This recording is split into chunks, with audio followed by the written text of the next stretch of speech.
At my daughter's 8th birthday, my brother announced he got into Harvard. Then they turned it into his party, while my 8-year-old was made to rub frosting off the floor as they stepped over her.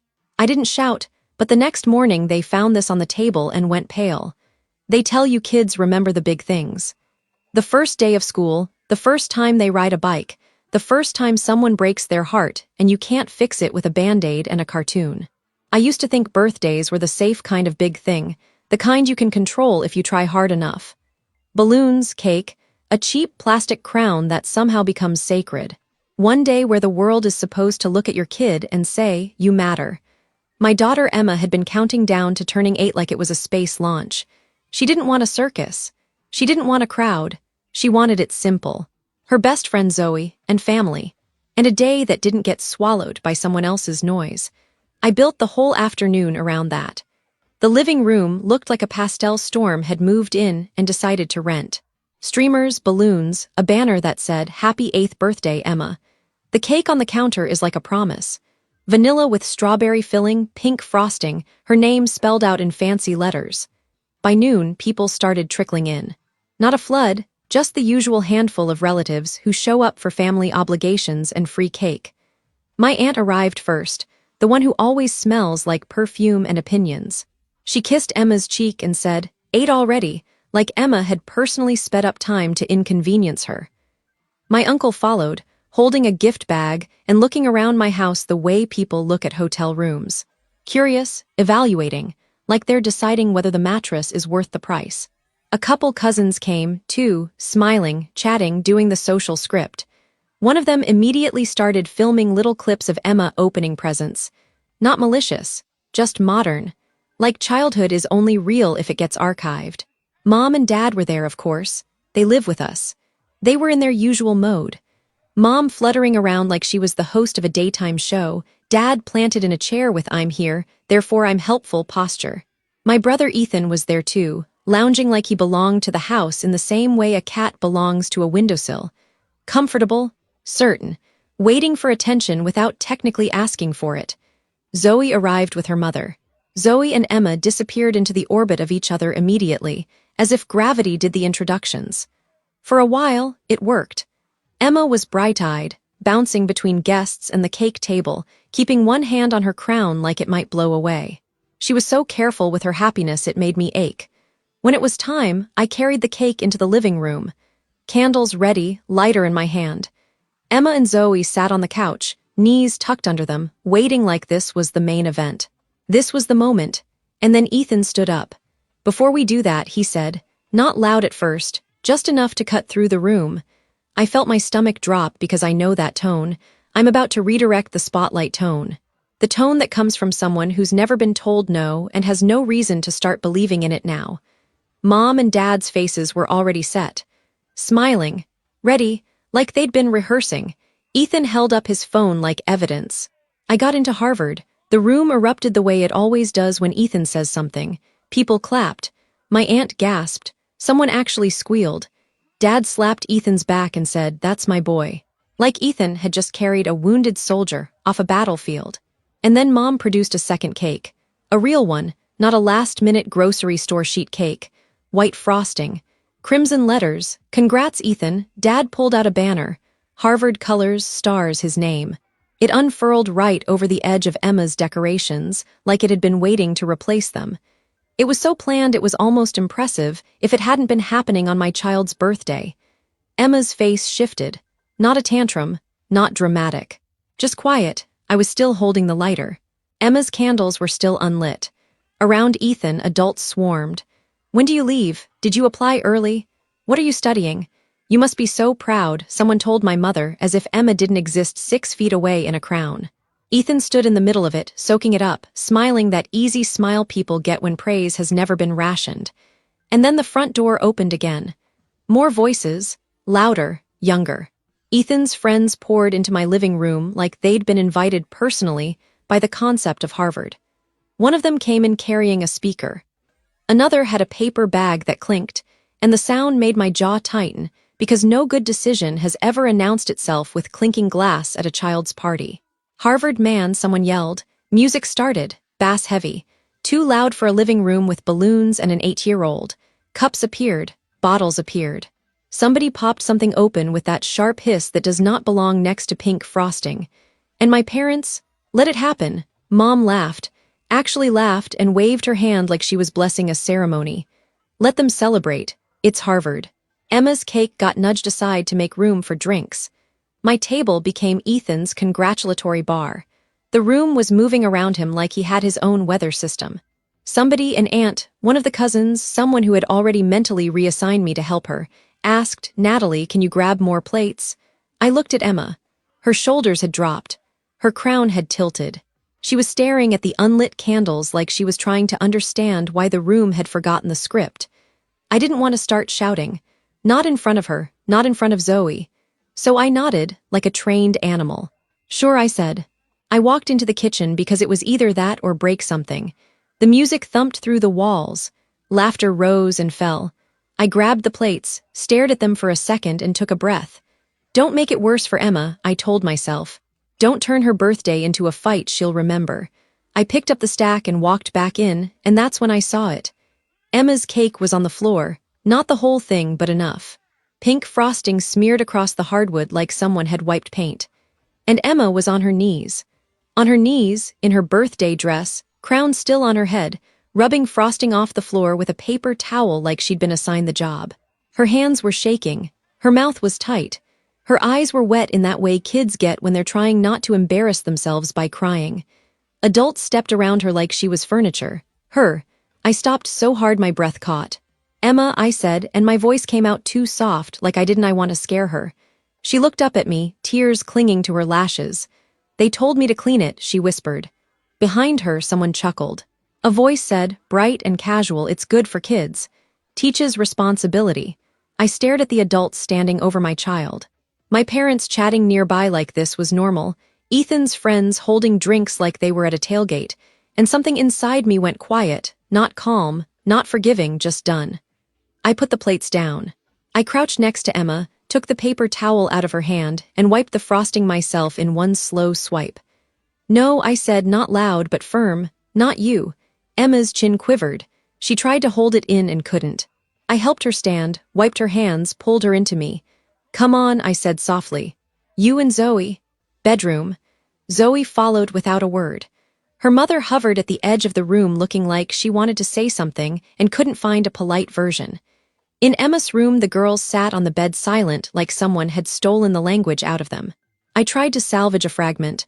I found a small candle, stuck it into a cupcake, lit it, and sang happy birthday quietly like a secret. Emma blew it out without smiling. In the living room, the bass kept pounding. Ethan's name got shouted again, like a chant.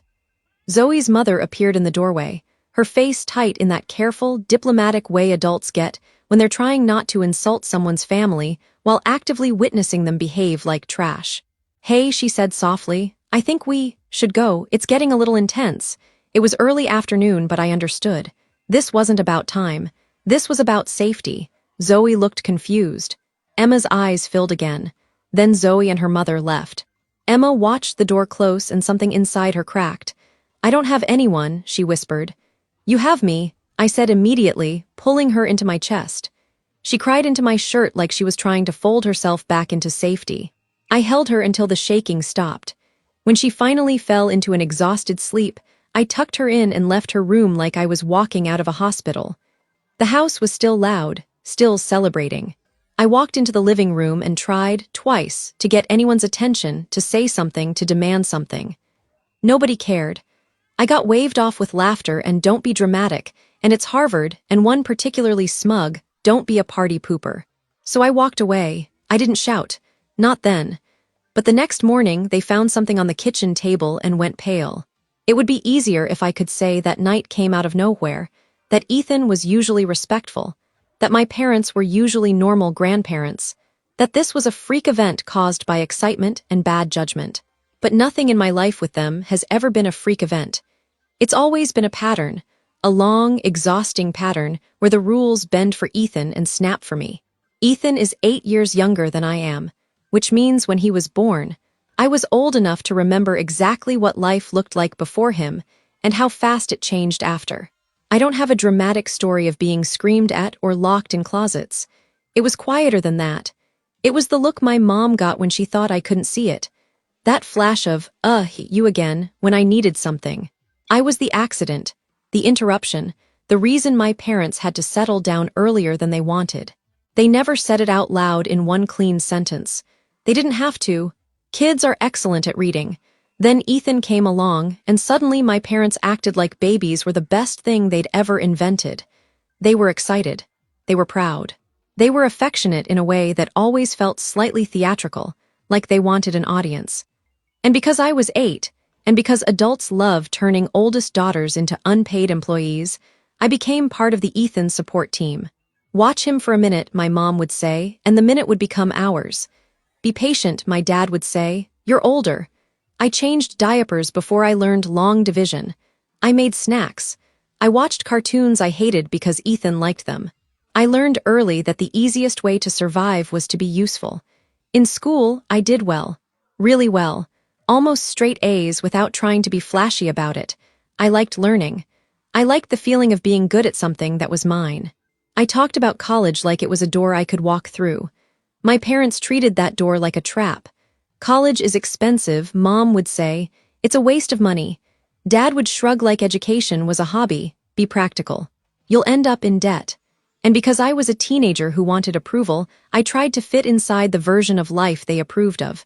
Focus on family. Don't get too ambitious. Don't make plans that require them to show up. Then Ethan hit his teens, and suddenly my parents discovered the concept of investing in a child. Tutors, programs, prep books, long conversations about his future. They talked about his education like it was a sacred mission. I remember standing in the kitchen once, years ago, watching my mom fill out paperwork for one of Ethan's tutoring programs and feeling something in my chest twist. Why didn't you do that for me? I asked. Mom didn't even look up. It's different. How? I said. I had better grades than Ethan. I had almost straight A's. She finally looked at me like I'd made a social mistake. You weren't as talented. I laughed because it was either laugh or scream. That's not true, I said. Dad stepped in with the classic parental escape hatch. We didn't have the money back then. It would have almost worked if they weren't currently spending money they didn't have on Ethan's success. When I was 16, I started dating Grant. Grant was the son of family friends, the kind of family friends my parents treated like royalty. They loved Grant before I did. They loved that he was polite, that he said yes ma'am, that he came from a family with the right vibe. They encouraged it, a lot. At 16, I thought that meant they cared. I thought it meant I'd finally done something right. At 18, I got pregnant. Grant disappeared like someone hit delete. No long conversation, no dramatic goodbye. He just vanished, like it wasn't his problem. And my parents, who had praised him like he was a future senator, turned on me so fast it gave me whiplash. They blamed me for ruining everything, for throwing away a good thing, for getting pregnant too early, as if pregnancy was something I did alone in my room like a craft project. They never once said, he failed you. They said, you failed. Grant went off to pursue his education and his future. I stayed home with a baby and the kind of exhaustion that makes your bones feel heavy. I didn't have the luxury of falling apart.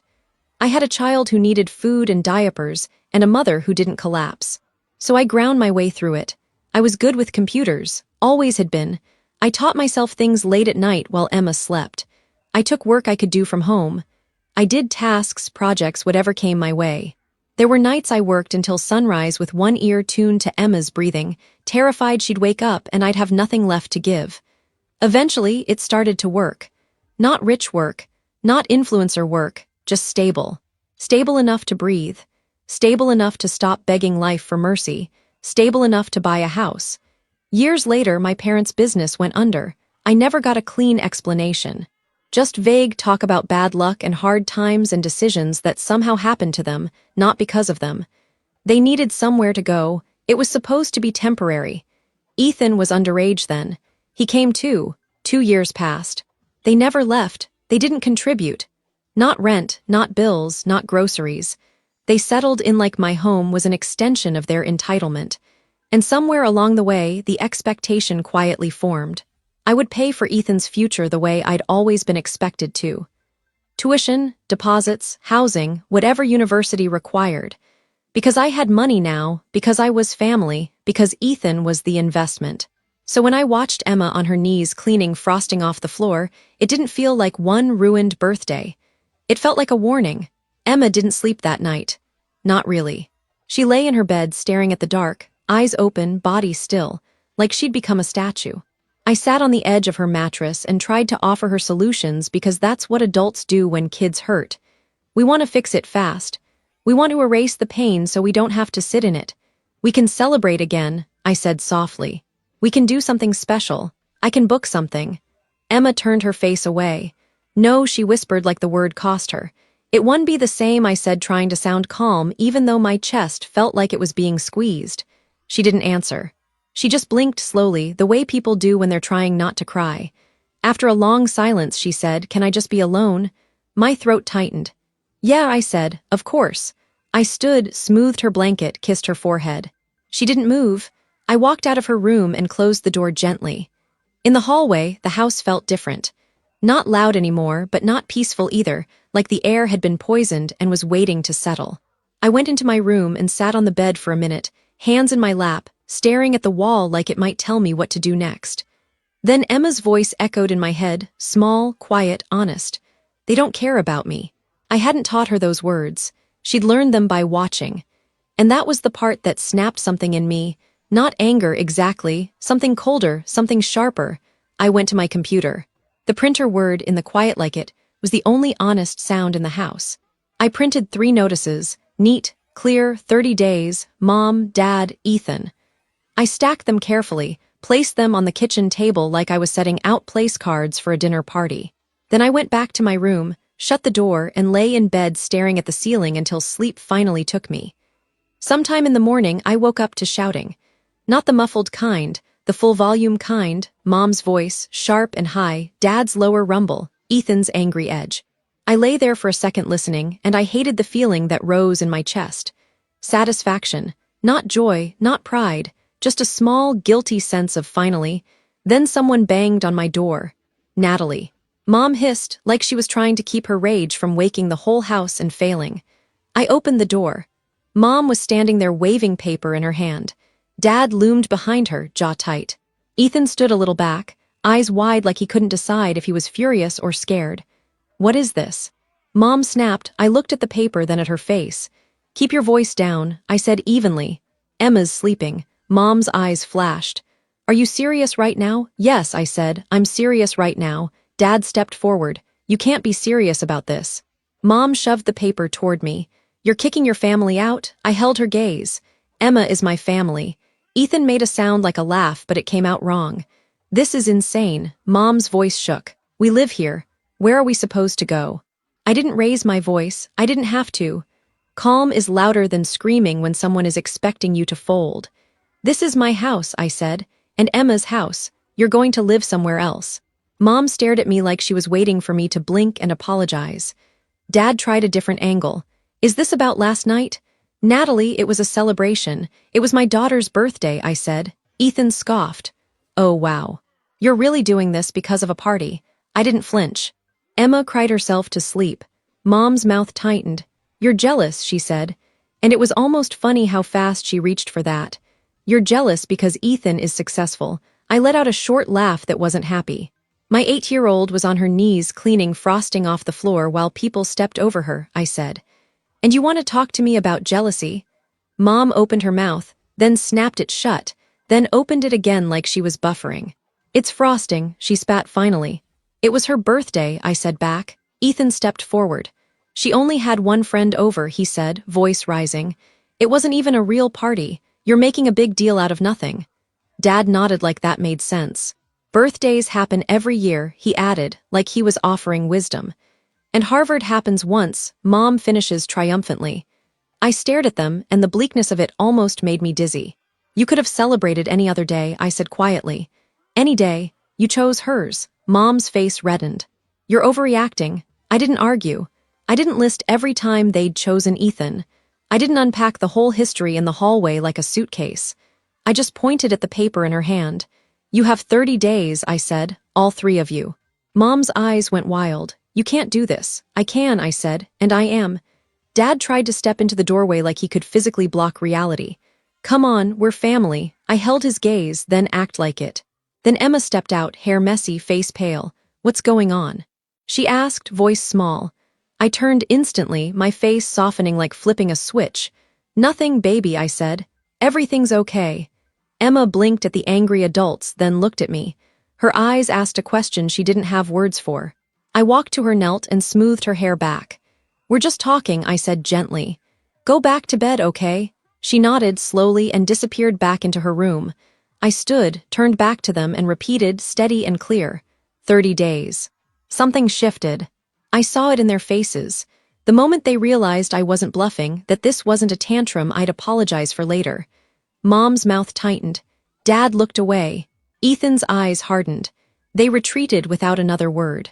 In the days after, the house turned into a refrigerator. Not temperature-wise, emotion-wise. Everyone moved around each other like ghosts. Doors closed softly but with meaning. Cups got left on counters like tiny acts of war. Mom would sigh loudly when I walked into a room. Dad would stare through me like I was a stranger renting space. Ethan stayed mostly in his room, coming out only when he wanted food or an audience. I kept my routine. I got Emma ready for school. I packed her lunch. I smiled like I wasn't carrying a brick in my chest. I didn't let Emma wander into the adult tension.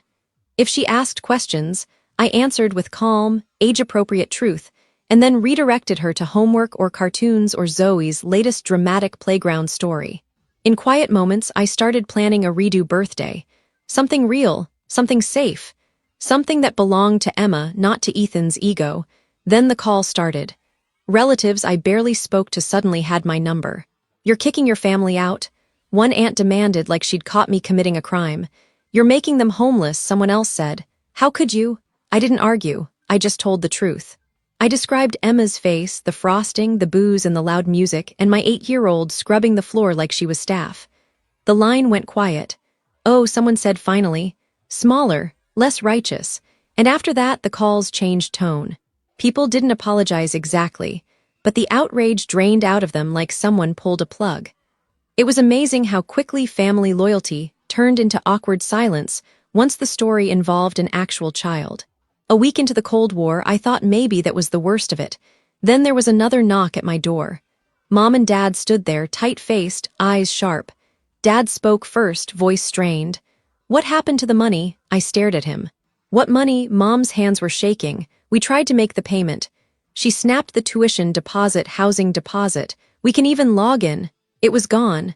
I felt the calm settle in my bones like it had been waiting. "Oh," I said, "that."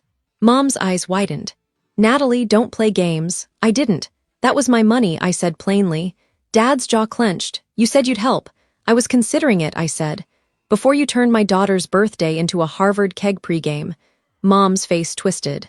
"This is Harvard," she hissed, like the word itself should scare me into obedience. "Do you understand how expensive that is?" "I do," I said. "Which is why it's wild you assumed it was my responsibility." Dad's voice rose. "Natalie." I cut him off, still calm. "The account is in my name. You had temporary access because you expected me to pay. I removed your access. I moved the money back." Mom stared at me like she was trying to process a language she didn't speak. "You can't do that," she said, voice cracking. "I just did," I said. Her face went red. "We're going to be homeless." "You still have 23 days left," I reminded her. "Homeless is dramatic." Dad stepped forward. "You're ruining his future."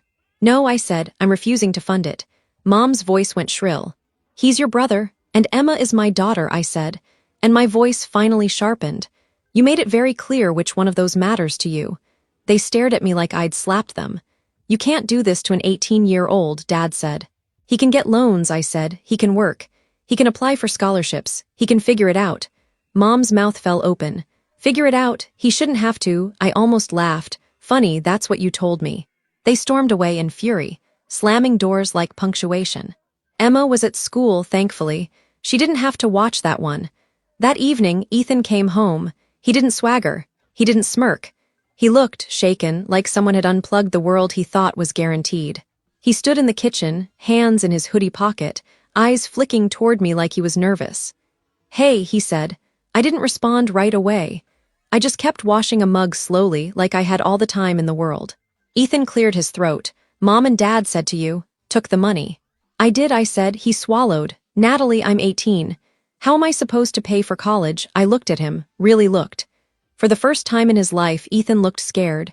The fees are insane, he whispered. Deposits. Housing, it's Harvard. I know, I said. He took a step closer. I was kind of hoping you'd help me. You're my sister, you've always been there.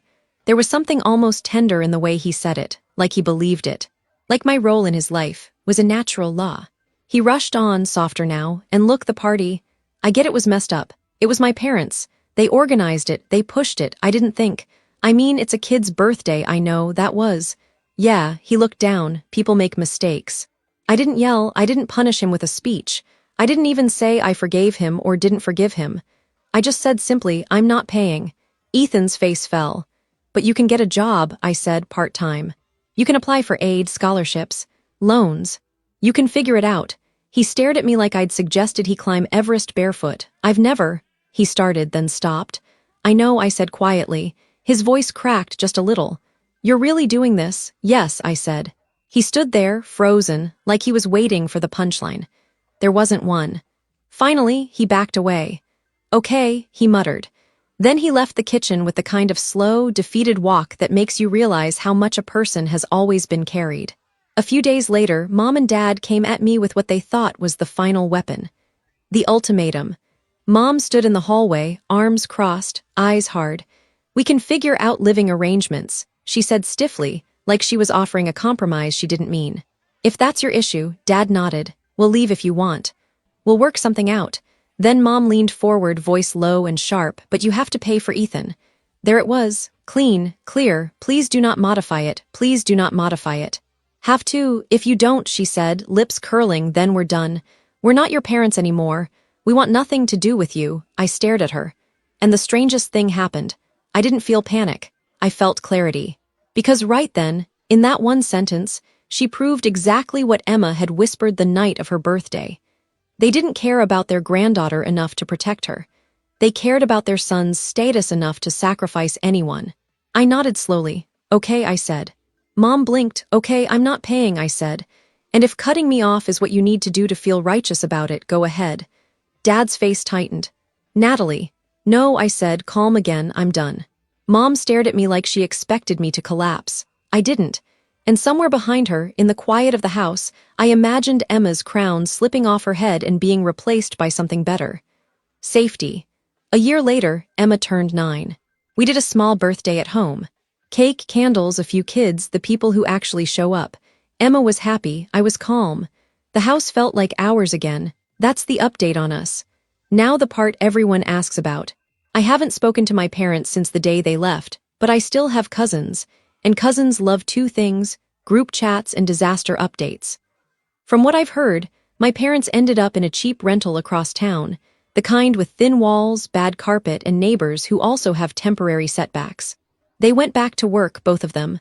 Long hours, zero pride, and whatever savings they had, gone, burned trying to keep Ethan's Harvard story alive just a little longer. Which brings me to Ethan. Yes, he got into Harvard. My parents treated that acceptance like it came with a personality transplant and a guaranteed career. Then the first semester happened. Turns out Harvard doesn't care how many tutors you have. It still expects you to show up, keep up and survive without someone rewriting your life for you. Ethan tried. Kind of. He took out loans and picked up jobs, but he'd never learned how to do work and study at the same time, because back home, work was something other people did for him. He started skipping classes, then shifts, then deadlines. My parents kept covering, kept paying, kept insisting he was adjusting. By the end of the year, he dropped out. And here's the part that's almost poetic. The last I heard, all three of them were still living together in that same cheap rental. My parents are working themselves tired, still financing Ethan's existence, while Ethan spends most of his days on the couch watching TV, taking time off, waiting for motivation to fall out of the ceiling. Meanwhile, at my house, my money stays in my account, my stress stays low, and my daughter doesn't scrub anyone's mess off the floor on her birthday. I don't question kicking my parents out. Not once. The only thing I still wonder sometimes, late at night, When my brain gets dramatic is Ethan. He was 18.